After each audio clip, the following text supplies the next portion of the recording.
ॐ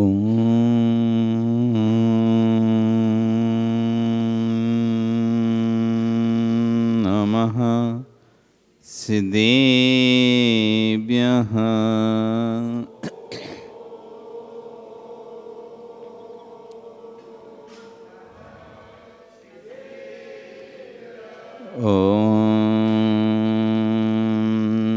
नमः सिद्धेभ्यः।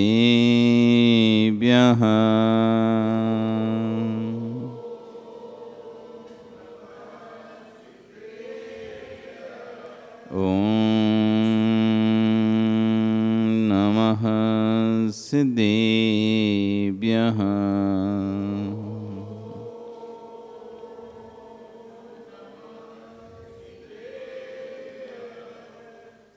तिर्यण्ये खग्गिणाये रुत्तारी मोहि सिर सिरणी बिहू आयरी राव पसियो परवादीण्यो भव्य जी लोए। नमो अरिहंताणं नमो सिद्धाणं नमो आयरीयाणं नमो वज्रायाणं नमो लोये सव्यसाहुणं। बोले अनंत अनंत से परमेष्टि भगवान की, आदिरम आदिनाथ भगवान की, वर्तमान शासनिक महावीर भगवान की, आचार्य श्री कुंद कुंदेव स्वामी महाराज की, आचार्य वर श्री अक्षर विश्व सागर जी महाराज की, अहिंसा में विश्व धर्म की।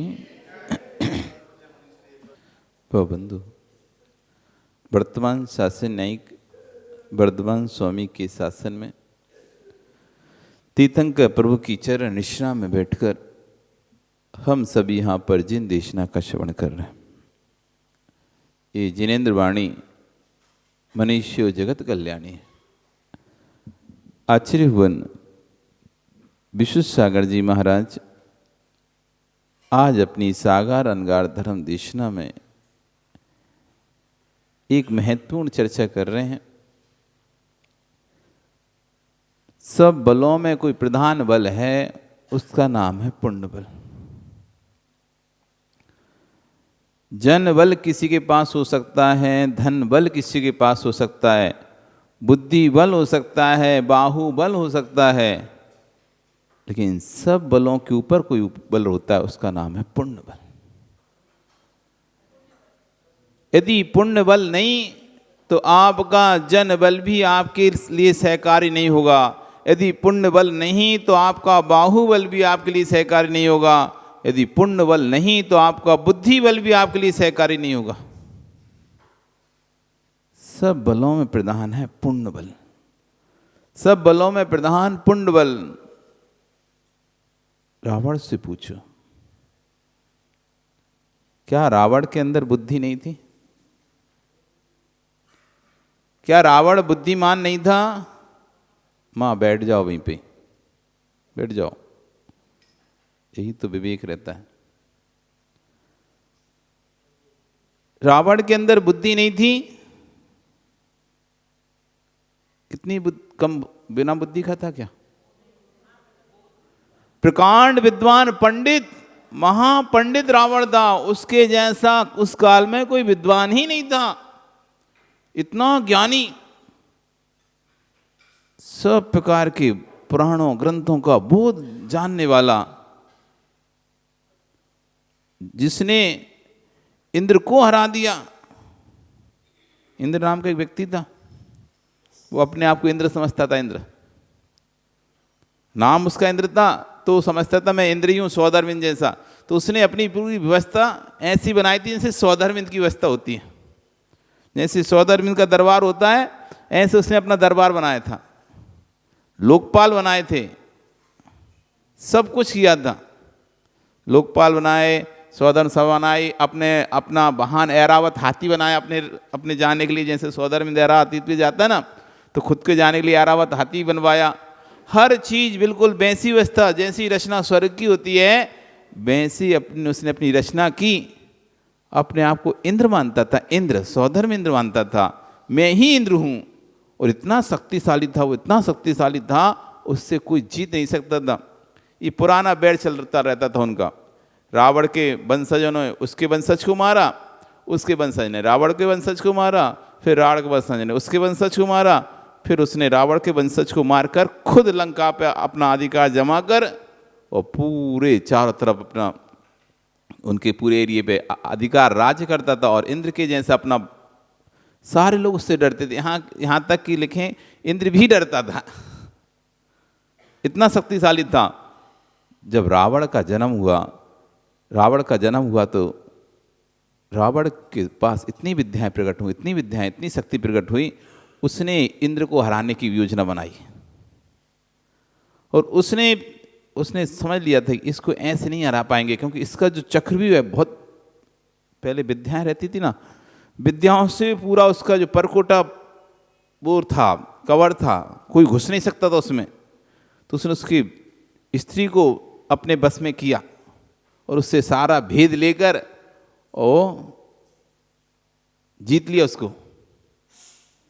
इतना ज्ञानी था कि कब किससे कहाँ कैसे काम निकालना है, कौन सी विद्या कहाँ उपयोग करनी, सब उसको पता था। बुद्धि बल था, बाहुबल, ना अर्ध चक्री था, ना अर्ध चक्री था, पिति नारायण था। इतना बाहु में बल था कि वो कोई भी उसके सामने टिक नहीं सकता था। बाहुबल में कमजोर नहीं था, कोई पूर्ण शक्तिशाली था, हर प्रकार से विद्याओं से संपन्न था। जनबल, इतनी सेना थी उसके पास, कितनी सेना थी, कितने सारे सैनिक थे, कितने उसके राजा अधीनस्थ थे। जनबल भी था। धनबल, सोने की लंका कहते हैं, सोने की लंका, इतना सोना था कि पूरी लंका ही सोने की थी। धनबल, जनबल, बाहुबल, बुद्धिबल, सब बल था, फिर भी हार क्यों गया रावण। और सामने वाले के पास ना तो जनबल था, अकेले 2 लोग राम और लक्ष्मण, पूरा राज्य तो उनका अयोध्या में छूट चुका था। धन था नहीं उनके पास कि अच्छे अच्छे रथों पर बैठकर अच्छे अच्छे अस्त्रों को लेकर आए। बाहुबल, देखा जाए तो उनके पास तो शक्तियां कम दिखाई दे रही थी, क्योंकि जितनी विद्या रावण के पास है उससे तो कुछ भी विद्या नहीं थी उनके पास। बाहुबल कुछ भी नहीं था तो क्या था उनके पास, था तो क्या था उनके पास, राम के पास पूर्ण बल। जनबल से अधिक होता है, जनबल से अधिक होता है बाहुबल, बाहुबल से अधिक होता है धनबल, धनबल से अधिक ताकत रखता है बुद्धिबल, बुद्धिबल से भी यदि कोई ताकत रखता है अधिक तो पुण्य बल। किसी के से भी यदि आपको शत्रुता निभानी हो, किसी को भी अपनी बात मनमानी हो, कहीं भी कुछ भी कहना हो, तो पहले ध्यान से देख लेना सामने वाले का बल कितना है, वो कौन सा बल है। पुण्य बल चल रहा है उसका, बुद्धि बल चल रहा है, बाहुबल चल रहा है, धनबल चल रहा है, जनबल चल रहा है, कौन सा बल चल रहा है। एक बार एक राज्य पर एक राजा ने आक्रमण करने की योजना बनाई। उसने अपने मंत्रिमंडल को बुलाया, सभी मंत्रियों से विचार विमर्श किया कि अमुक राज्य पर हमें आक्रमण करना है और हमने हमारे गुप्तचरों ने सूचना दी है कि उस राज्य की जो सैन्य शक्ति है हमारे राज्य से 10 गुनी कम है। मतलब हमारे पास यदि 1 लाख सैनिक हैं तो उनके पास मात्र 1000 सैनिक हैं।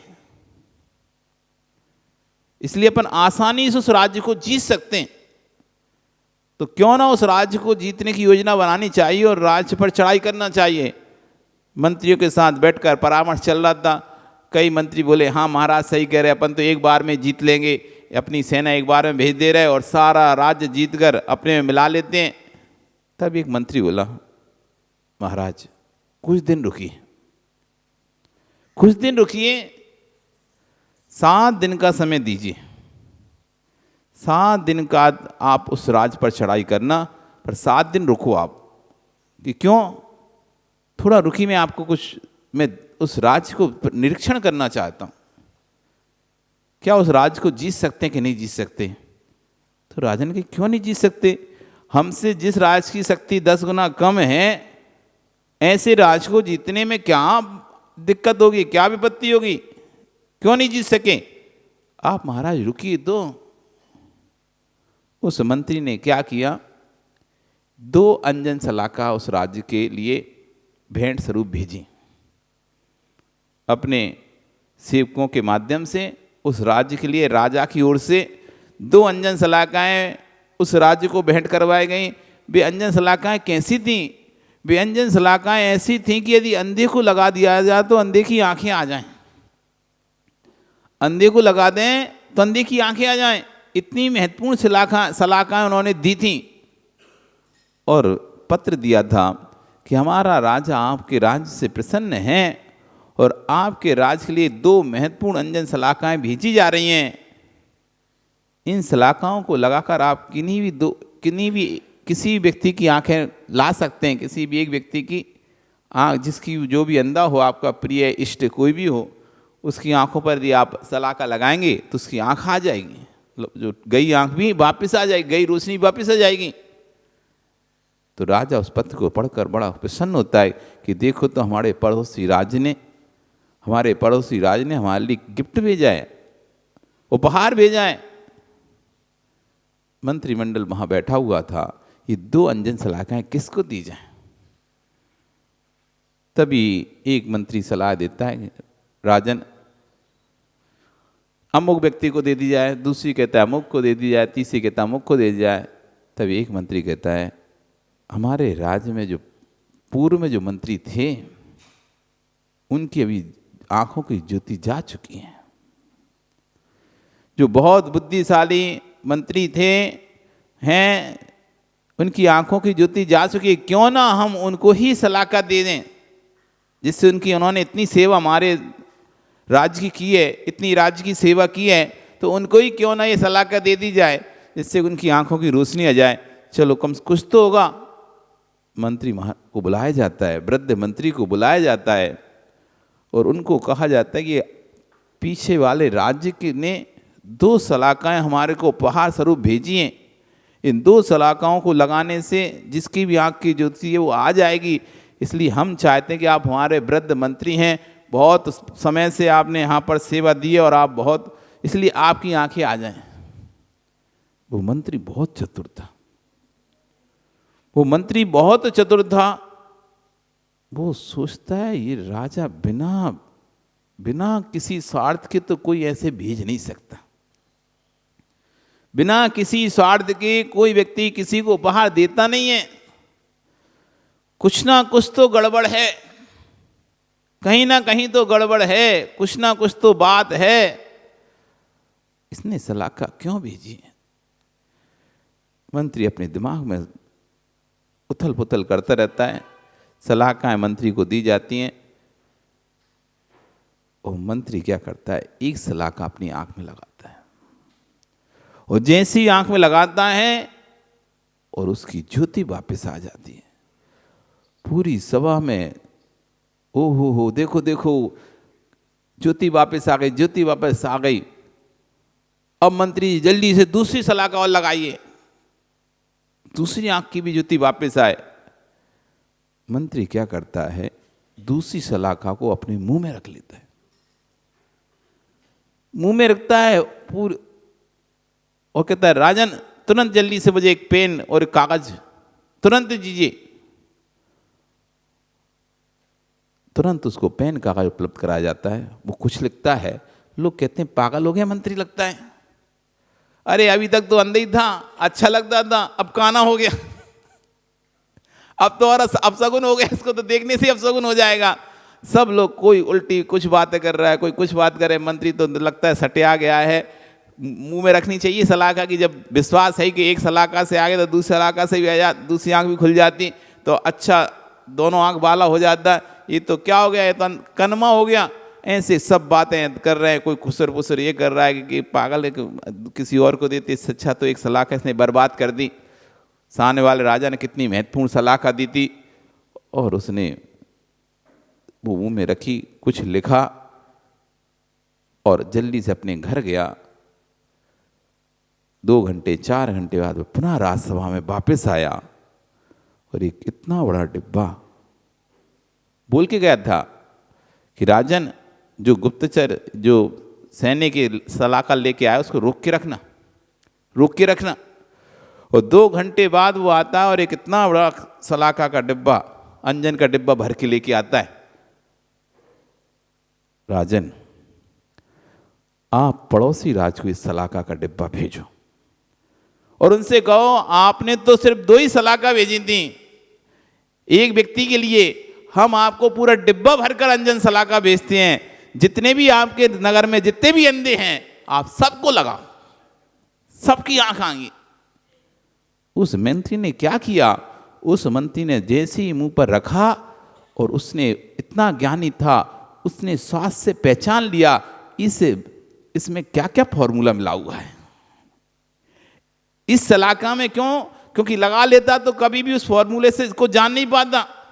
यदि दूसरी सलाखा वो आंख में लगा लेता तो ये नहीं जान पाता कि सलाखा बनी कैसे, इतनी चमत्कारी सलाखा बनी कैसे, ऐसी कौन सी औषधि थी जिससे ये सलाखा बन गई। क्योंकि व्यक्ति को औषधि तो पता रहता नहीं, कॉम्बिनेशन पता नहीं रहता। आज सब लोग क्या कर रहे हैं, फॉर्मूले पे ट्रेडमार्क लगा, अपना फॉर्मूला नहीं बताते, औषधि बनाते हैं फॉर्मूला नहीं बताते कि यही तो मेन है, ये बता देंगे तो फिर खत्म काम। जब तक ये पता नहीं चलेगा तो आप हमारे पास आते रहोगे, और वो पता चल गया तो आप खुद नहीं बना लोगे क्या। तो उस मंत्री ने तुरंत उस फॉर्मूले को जीभ पे रखा, जैसी जो स्वाद, क्योंकि जीभ हमारी एक ऐसी है जो हर वस्तु का स्वाद जानती है। बस आपको ज्ञानी होना चाहिए, आपको ज्ञानी होना चाहिए। जीभ पर रखते हर वस्तु पता चल जाती है क्या वस्तु है। आप भोजन करते हो ना, तो भोजन करते में आपको पता चल जाता है भोजन में क्या डला है क्या नहीं डला, जबकि आपने कुछ देखा नहीं है आपने सामने से डलता हुआ, तब भी आप उस भोजन को करने से समझ जाते हो कि भोजन में क्या क्या मिला हुआ है क्या नहीं है। यदि आप बुद्धिशाली जीव हो, आपकी रसना इंद्रिय अच्छी है और आप ज्ञानी हो, तो आप भोजन करते पता चल जाएगा इसमें कितनी कितनी मात्रा में कौन कौन सी चीज डली है, बिल्कुल पता कर सकते। उसने सब जानकारी ले ली और डिब्बा भरकर भेज दिया, और उसने अपनी आंख तो खोली ली, दूसरी भी।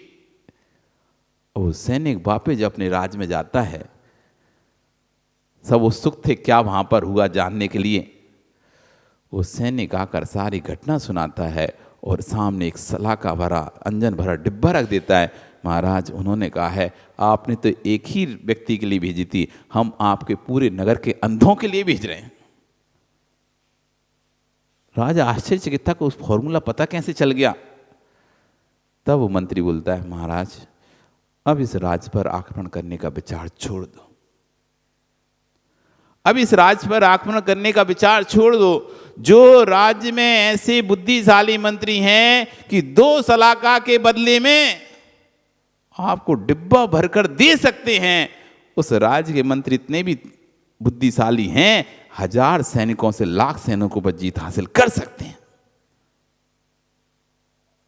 इसलिए उस राज्य पर अब आक्रमण मत करो, क्योंकि बुद्धि बल आपके पास बाहुबल हो सकता है, सैन्य बल हो सकता है, लेकिन बुद्धि बल उनके पास है, वो आपकी सारी सेना को नष्ट कर देंगे क्षण भर में।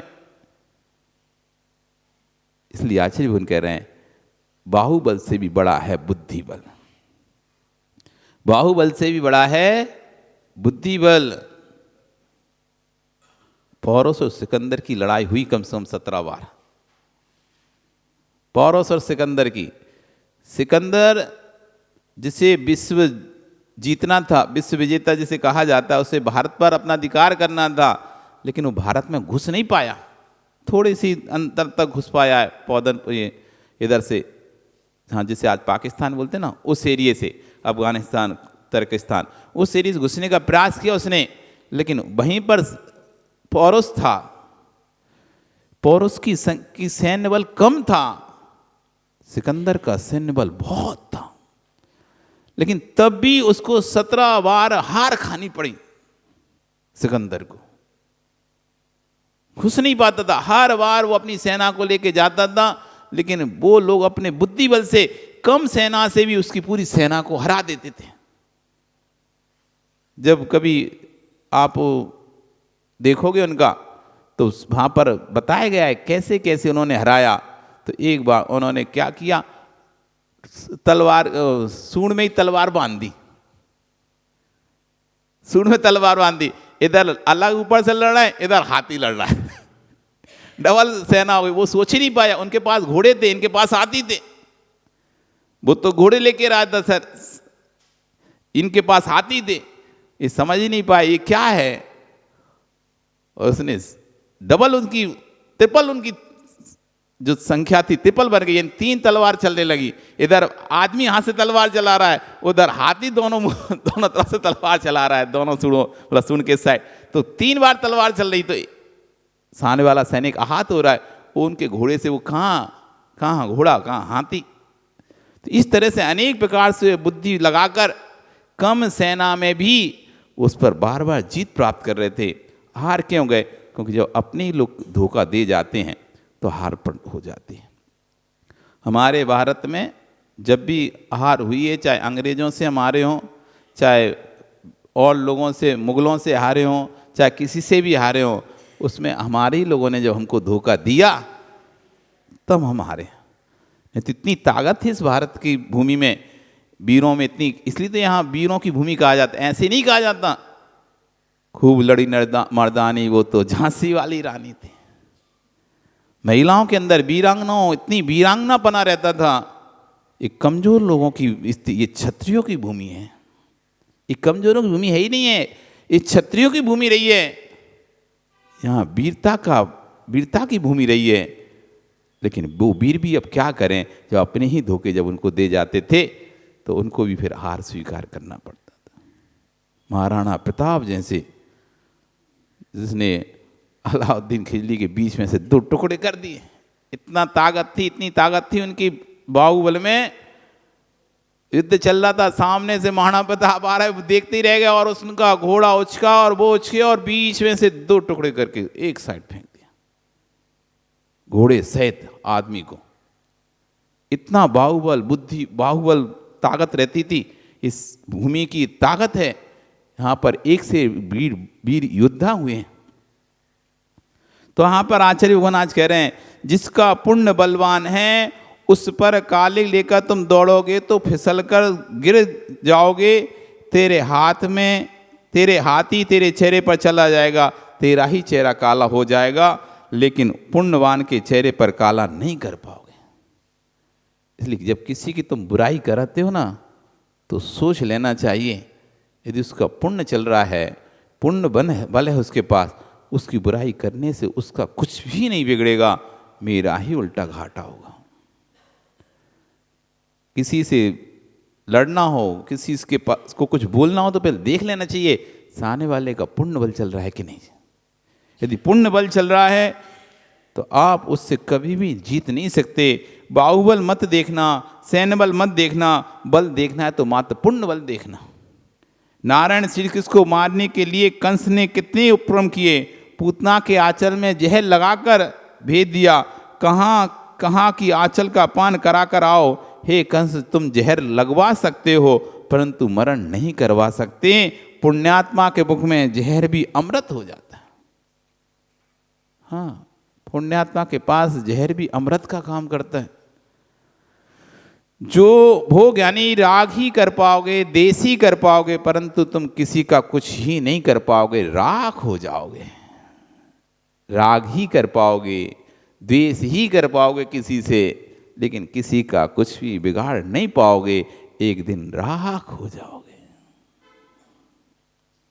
इसलिए राख हो उससे पहले, राख हो इस शरीर के उससे पहले, जलो तुम इस शरीर, जले तुम्हारा शरीर उससे पहले, जलना छोड़ दो।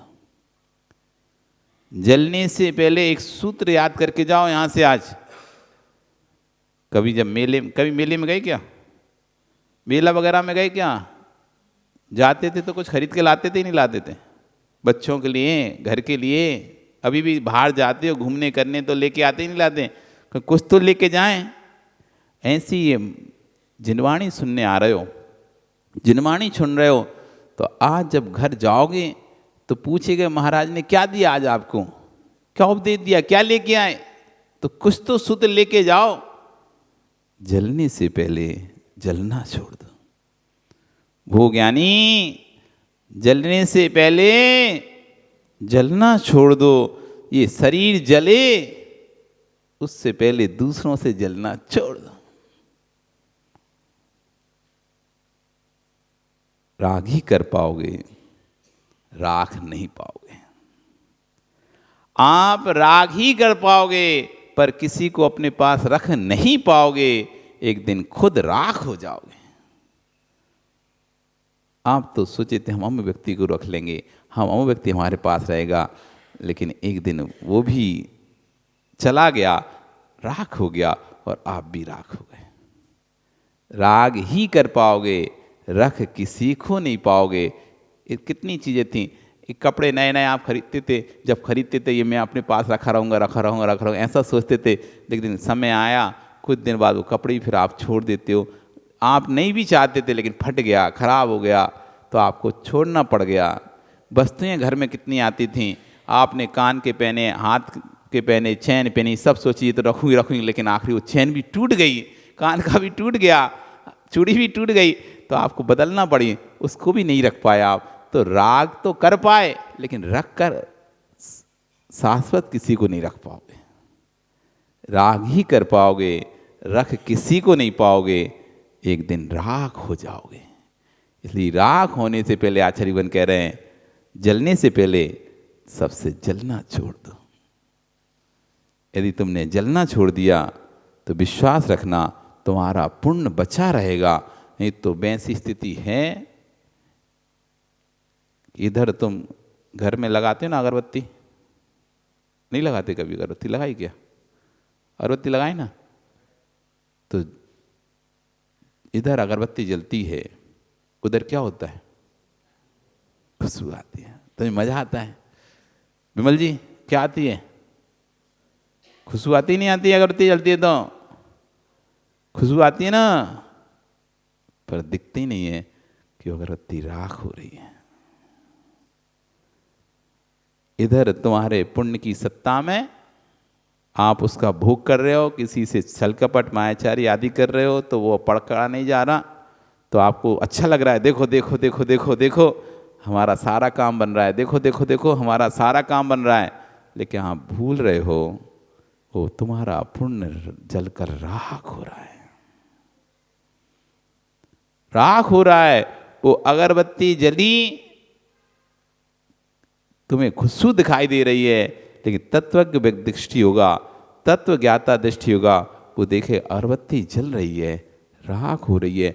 जैसे जैसे अगरबत्ती जलती जाएगी वैसे वैसे राख होती जाएगी, और फिर अभिषेक राख हो जाएगी तो क्या हो जाएगा? क्या करेंगे फिर उस अगरबत्ती का? कहाँ पे, कहाँ फेंकेंगे? अभी तक कहाँ रखे थे? अभी तक उस अगरबत्ती को कहाँ लगा कर रखे थे मुकेश? हैं? ऊंचे स्थान पर रखे थे ना। और जब अगरबत्ती जल गई पूरी, फिर क्या करेंगे उसको? कहाँ फेंकेंगे? कचड़े में। सिद्धार्थ बस यही है, जब तक तुम पुण्य की ये अगरबत्ती जल रही है तब तक सुगंधित दे रही है। जिस दिन पुण्य की अगरबत्ती खत्म हो गई ना, वो दिन लोग तुमको उठाकर कचड़े में फेंक देंगे। इसलिए मत करो अभिमान कि दो लोग मुझे देखो कितना मानते हैं, या तो देखो मेरी कितनी चलती है, मैं जो बोलता हूँ वो होता है, मैं जो कहता हूँ वो होता है। ये पुण्य की अगरबत्ती जल रही है, सुगंध दिख रही है, लेकिन साथ में राख भी हो रही है। एक समय आएगा ये अगरबत्ती पूरी जल जाएगी, काड़ी शेष रह जाएगी, फिर लोग उसे निकाल कर फेंक देंगे। इसलिए दुखी मत होना कभी भी। कोई व्यक्ति आपको परेशान कर रहा हो, कोई व्यक्ति आपको परेशान करे, दुख दे, तो आप दुखी नहीं होना, ये देखो तो कितना परेशान करता है। कोई बात नहीं, अभी इसकी पुण्य की अगरबत्ती जल रही है, कभी इसकी पुण्य की अगरबत्ती खत्म होगी तो कभी ये भी ऐसा ही निकाल के फेंक दिया जाएगा। कोई कहे ना आपको, हमको देखो उसने छोड़ दिया, निकाल दिया, हटा दिया, चिंता नहीं करो, जब तक उसकी पुण्य की अगरबत्ती जल रही है उसका नाम होगा। जब उसकी पुण्य की अगरबत्ती खत्म हो जाएगी तो उसको भी ऐसे निकाल के फेंक दिया जाए। तू राख ही हो जाएगा। जीवन में सूत हमेशा याद रखना, जगत में नाना जीव हैं, अजीब हैं, सबको देखो, जानो और जाने दो। देखो, जानो, जाने दो, पकड़ो किसी की मत। देखो, जानो, जाने दो। तुम किस किस के साथ जाओगे, किस किस के साथ जाओगे तुम? मेरी आत्मा का धर्म दुनिया के साथ जाना नहीं है, मेरा तो गायक स्वभाव है। देखो, जानो, जाने दो। इतना सीख लो, घर में उपद्रव हो जाए, विसंवाद हो जाए तो कहना देखो, जानो और जाने दो। क्यों समय बर्बाद कर रहे हो? माँ, तूने सूत्र हृदय में उतार लिया तो तेरा घर आज ही स्वर्ग बन जाएगा। आचार्य बन कह रहे हैं, तुमने ये सूत्र उतार लिया, तुम ये उतार नहीं पाते ना। वो बेटा सो रहा है, तुम जबरदस्ती चिल्लाते रहो, चिल्ला के यहाँ पर आते मंदिर में, उठ उठ उठ उठ उठ, मंदिर जा रहा है, उठ उठ उठ उठ उठ उठ उठ, तो चाय पी लो, ये कर लो, वो कर लो, चिल्लाते रहो, पूरे समय बड़बड़ाते रहोगे जब तक यहाँ नहीं आओगे। पूरे समय घर में सुबह उठते से ही तुम्हारे सामने यदि उठे नहीं तो तुम जब तक देख ना लो वहाँ उठ गया, तब तक तुम्हारा टैप रिकॉर्डर बंद नहीं होता। मतलब संतुष्टि नहीं होती। मतलब मंदिर तक आते आते आप चाहते एक बार उठ के देख ले कि हाँ, या अपनी पत्ती दर्द करा दे, तुम्हारी बात सुन ली गई है और तुम वो उठ चुका है, बस फिर तुम्हें शांति मिलेगी। नहीं, तब तक शांति नहीं मिलती। पूरे संग गड़ गड़ गड़ गड़ बड़ बड़ बड़ बड़ चलता रहता है। हम सुबह से कब से उठा रहे हैं, उठ ही नहीं रहे, कब से उठा रहे हैं, उठ ही नहीं रहे, चाय पड़ी है, ये पड़ा है, सब पड़ा है, सोते रहते, कैसी आदत है, आलसी पड़ गए, ये वो चलता रहता है। झाड़ू ये सब चलता रहा है, डिब्बी रखी हुई जा रही है, उसमें चाल भरे जा रहे हैं, वैसा चिल्ला चोट चली जाए। आखिरी आती निकल दे, हम उठ जाना चाहिए, हमारा भी दर्शन कर, मंदिर करके पूजन करके यहाँ ये काम होकर दिख जाना चाहिए। पूरा चलता रहता है। आचार्य भगवान कह रहे हैं, अरे वो अलग चिल्ला रहा है तो सुबह से ना सोने देते ना करने देते, सुबह से गड़गड़ करते रहते हो, ये उठा ये धरी, नींद और पूरी खराब हो जाती है। हाँ, ये अलमारी खोली, वो अलमारी खोली, ये कपड़े पट्टे, ये वो पकड़े पकड़े बात। तो वो सामने वाला सोया था 2 बजे था और तुम 4 बजे तुम खटखट करने लगे। अब लड़ाई झगड़ा चालू है। वो रात तुम तो सो गए थे 10 बजे 11 बजे, तो तुम्हारी बढ़िया नींद खुल गई 4 बजे, और वो सामने वाला मोबाइल चला चला के सोया था 2 बजे। अब 4 बजे तुमने इधर कहीं कपड़ा उठा रहा है, कहीं डिब्बी की आवाज़, कहीं लाइट जला रहा है, कहीं के कर रहा है, कहीं वो कर रहा है, तो वो अलग कुरकुर कर रहा है, इधर तुम अलग कुरकुर कर रहे, ऐसे चल रहा है। तो भैया उस समय जब गुस्सा ज़्यादा आता हो, जब ऐसे झगड़े हो, एक आध बार उठाओ, नहीं तो भैया तुम सोना सो, देखो, जानो, जाने दो है। हाँ, ऐसे ही होता है। ध्रुव सत्य है, दुनिया के बारे में सोचोगे तो विकल्प ही होंगे। अपनी शांति व सत्ता के पास रखना है तो दुनिया के बारे में सोचना बंद करो। आपका समय हो गया, कल फिर आओगे पर आ रही, और इसके आगे अपन चर्चा करेंगे। आचार्य और बहुत अच्छी अच्छी बातें इसमें कह रहे हैं, बहुत अच्छी अच्छी बातें आंखें इसमें आपको कल सुनने मिलेंगी। और आज सूत्र याद कर लेना। कौन कौन सूत्र याद करना है? देखो, जानो, जाने दो, और जलने से पहले जलना छोड़ दो। राख ही कर पाओगे, राख कुछ नहीं पाओगे, राख हो जाओगे। अब देखते हैं कल कितना याद रहता है। हाँ, कल कितना याद रहता है। अभी इसे लिख लेना, याद करके आना कल। देखते हैं, पूछते हैं किस किस को याद है। कौन कौन से 3 सूत्र याद करना है? देखो, जानो, जाने दो। दूसरा, जलने से पहले जलना छोड़ दो। तीसरा, राख ही कर पाओगे, राख कुछ नहीं पाओगे, राख हो जाओगे। ये 3 सूत्र जिसने अपने जीवन में उतार लिए वे कभी दुखी हो ही नहीं सकता। क्योंकि दुख तो इसी का है ना, वो हमें छोड़कर चला जाएगा, दुख तो इसी का है हमसे वो दूर हो जाएगा, दुख तो इसी का है वो हमारी बात नहीं मानता, दुख तो इसी का है वो हमारी बात नहीं सुनता है। और क्या दुख है बताओ तो? दुख तो इसी का है उसके पास कितना पैसा है, दुख तो इसी बात का उसके पास इतने लोग हैं, दुख तो इस बात का उसके पास कितना अच्छा शरीर है, कितने अच्छे घर है, कितने अच्छे बच्चे हैं, कितने अच्छे कपड़े, बस इसी से जलन होती है हमको, ईर्ष्या होती है। तो जलन छोड़ दो, राग छोड़ दो तो खत्म काम। और फिर जलन और राग छोड़ दी तो क्या करो?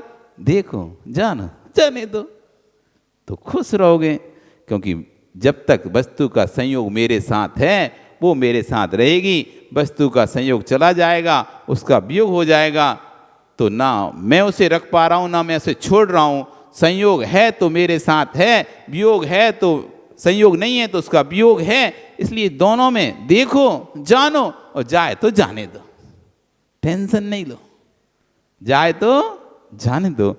आपका समय हो गया। बोली भगवान महावीर स्वामी की।